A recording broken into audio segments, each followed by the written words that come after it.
Today is Hook Story Offer in Traffic Secrets pages 49 through 55.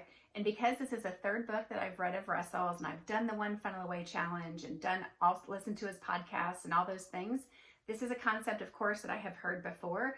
But every time that I hear it, I try to think, like, which part am I missing? What do I need to learn better? Because obviously I don't have this perfected, or I would already be a millionaire, which I'm not yet. So as I was reading through it, I tried to really open my mind and think, what am I missing? What are the key things that I still need to focus on right now? I loved his example with Natalie. That was so relatable, especially as a mom who had 4 kids in 4 years. Super relatable story. And you can see how that picture is going to be a scroll stopper. And I'm to the point now where because I've heard about this hook so much, I'm really trying to be tuned in to, as I'm scrolling through my feed or, even my emails. I don't open a lot of my emails, but I'm watching now to see which titles in my emails stop me, which pictures stop me on Facebook when I'm scrolling, which videos make me stop. So I'm trying to really become aware of that. And I have a document that I started just called Hooks, where I write down things that I see that make me stop. So as I start going in and doing Facebook ads and thinking about titles for my emails, I go back to that section to think, what am I going to do that's really going to hook people in and make them stop? And what's cool, I love the stats of funnels.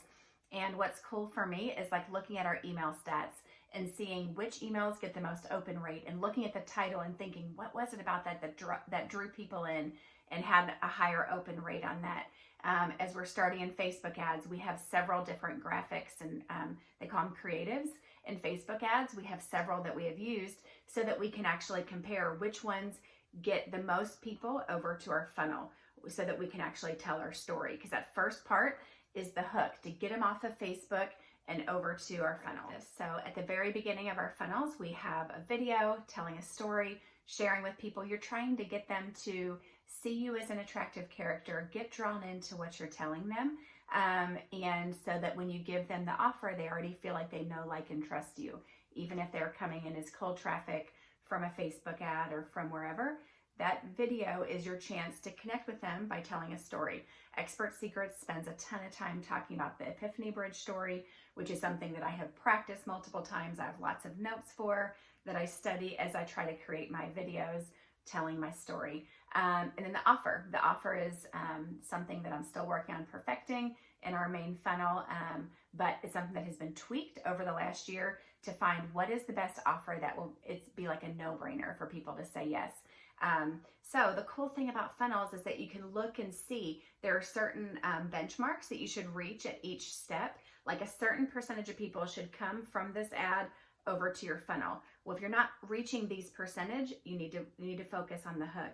If you get them to your funnel and they're not even clicking on to hear more, then your story needs some work. So you kind of work on that until you get your percentages right. And then if you have your hook right and your story right, but people aren't buying, it's then you need to work on your offer. So you can look and see which part you need to focus on to take them to the next step. And so for us, we're really focusing on the front end until we get those numbers right. Then we'll focus more on the story and then on the offer.